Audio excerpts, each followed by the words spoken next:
आज হচ্ছে 12ই জুন। আজ হচ্ছে জামাই ষষ্ঠী। সকল জামাইদেরকে এই গরমেতে আম কাঁঠাল লিচুর শুভেচ্ছা। সকালবেলা ঘুম থেকে উঠেই রওনা দিলাম হচ্ছে তারাপীঠের উদ্দেশ্যে। অনেক দিন হয়ে গেল যে তারাপীঠে যাওয়া হয় না। প্রতি মাসে আগে যাওয়া হতো, বিগত এত গরম পড়েছে বলে আর যাওয়াই হচ্ছে না। যাক, অবশেষে আজকে চললাম তারাপীঠে। কথা বলতে বলতে চলে আসলো হচ্ছে শান্তিনিকেতন। আর শান্তিনিকেতন আসা মানেই হচ্ছে বাউল গান। ট্রেনেতে বাউল শিল্পী ওঠার পর বাউল গান শুনতে শুনতে পৌঁছে গেলাম হচ্ছে রামপুরহাট।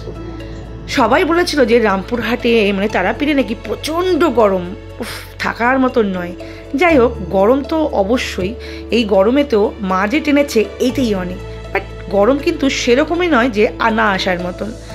এসে হোটেলে ফ্রেশ হয়ে চললাম হচ্ছে মায়ের সাথে দর্শন করতে, যেই কাজটা করতে এসলাম।